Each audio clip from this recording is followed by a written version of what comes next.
Hello YouTube world. I just loaded a video on my laptop and found out that I can't load it up on YouTube because YouTube only wants 15-minute videos. So I'm going to try this one. This may be a 2 or 3 part video. I will try to get through it, but we'll see. I'll probably have to cut it off and I will label it if I have to do it in multiple parts. This is a video on modesty, what the Bible tells us about modesty, and what I have come to think and know about modesty through prayer and Bible study. If you feel different, please give me Bible verses to back up the way you feel. Don't just say, I don't think you should do this because this is the 20th century and we should do different. Give me Bible verses. I don't care if this is the 230,000th century. I do what I feel that God wants me to do, and this is how I have been led. Some things I am still questioning. I know it's not that great, but some things I haven't got a full, clear understanding on, which you will probably find out what those things are, or some of those things are in this video as we go over them. So if you feel clear about it, please let me know your input on it, and so maybe I can study it a little bit more and know if I'm doing something wrong according to God, not according to man, but according to God. So let's go ahead and jump right into this. Modesty, what the Bible tells us in women being modest. The first verse that we will go through is in Deuteronomy 22, verse 5. It says, "The woman shall not wear that which pertaineth unto a man, neither shall a man put on a woman's garment, for all that do so are an abomination unto the Lord." So, what I gathered for that is when you go into a store, like a clothing store, there's a section for men and a section for women. And I know sometimes it's hard because things can just be easier going to the men's and you can't find a pair of pants in the women's area, so you go to the men's. But the Bible tells us not to put on anything which pertaineth unto a man.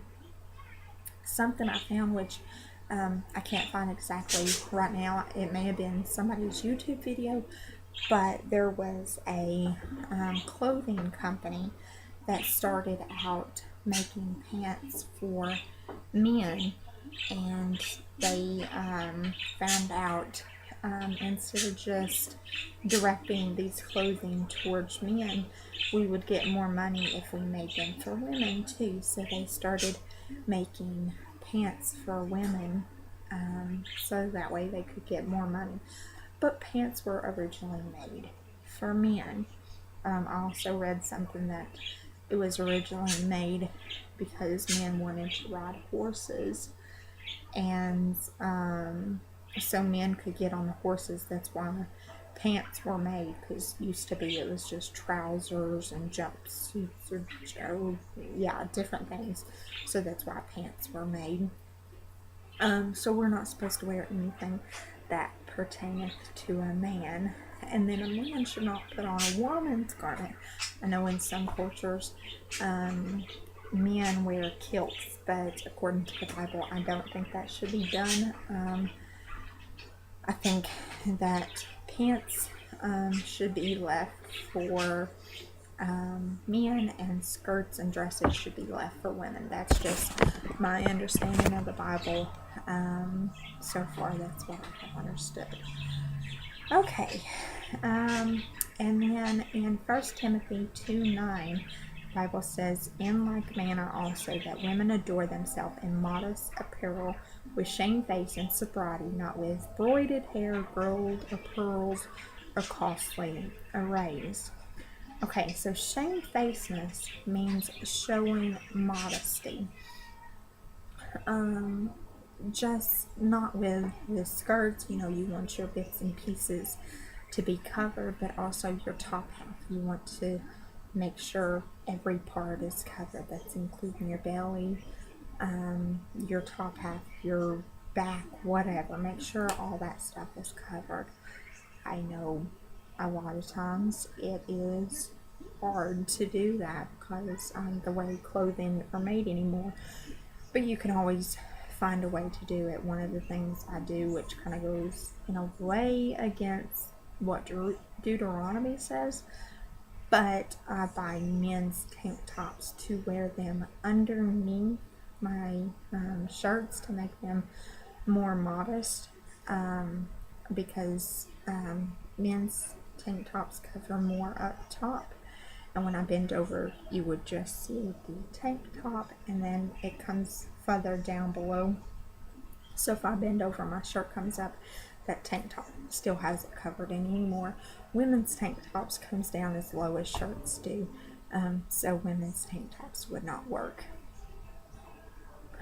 So that's how I found to be more modest. And sometimes it is a lot harder to shop for women's clothing that is modest. You have to really do some digging.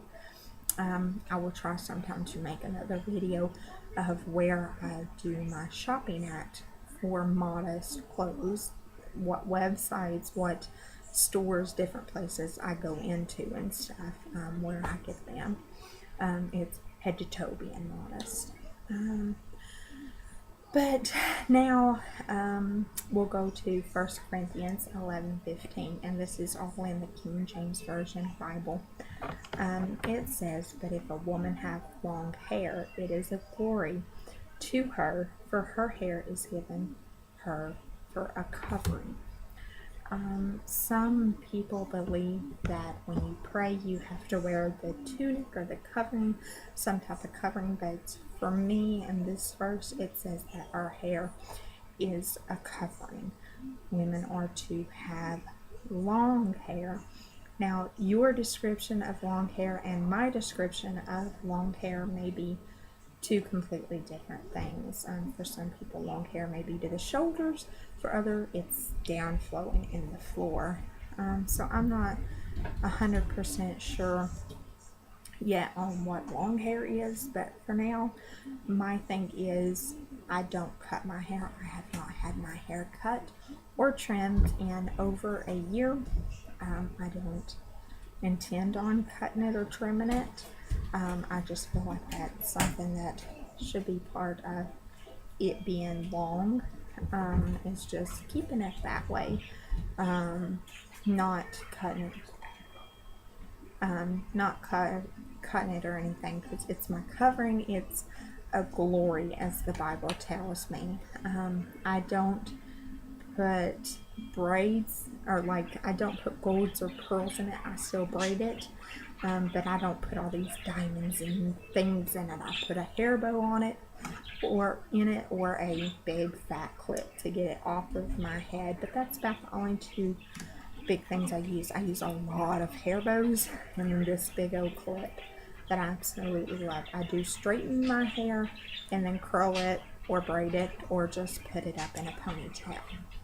That's the main things I do to my hair. But yeah, modesty is not just about skirts anymore. I've done a lot of research in this, and modesty is from head to toe. You want to be modest everywhere. And one of the main things that really got me thinking about this, honestly, is the Duggars, and then of course the Bates. But yeah, I loved the way that they dressed and the way they presented themselves. You could definitely tell that they are a Christian. And another thing, we are to be separate. You should be able to look at a woman and know it's a woman, and look at a man and know it's a man. And anymore, you can't just look at them having on a pair of pants and say that's a man, because women wear pants too. But a lot of times, most of the time, when you see somebody in a long, modest skirt, you know that's a woman. Also, not just the skirt giving it away, but also the hair giving it away too, having long hair. That's why too, I don't feel like my hair should always be up in a bun, the way some people do their hair is putting it up in a bun, because then you can't really tell on a woman, and it kind of looks boyish at times. So I try to leave my hair down as much as possible. In the summer, that is way harder than what it probably should be, but my hair gets hot. The longer it is, the thicker it is. My hair is very thick, so it gets very hard. So yeah, but there's just so much on modesty, on how the Bible tells you you should be, not what men tell you, or what the world tells you, what the Bible tells you that you should dress and be like. But yeah, I will have to do it in my next video, but I will give you a head-to-toe look of how I stay modest and what I dress, how I do it, different points. Again, thanks to YouTube, I will have to do this in 2 parts, because YouTube only allows 15-minute videos, and obviously, according to my timer right here, I'm almost at 12 minutes, which you'll probably see the time down here on the bar. But yeah, so stay tuned for my next video on modesty, a continuation of this video. If you like this one, let me know. Subscribe to my videos. I don't know when I will keep putting up videos, but I will try to start putting up videos more. This one may not be all that great graphics wise. I'm just doing this on my laptop. If I don't do it on my laptop, then I will probably do it on my phone, which will be in a little box rectangle type thing. So stay tuned for my next video. It will be up shortly. Thank you guys for watching. Stay tuned.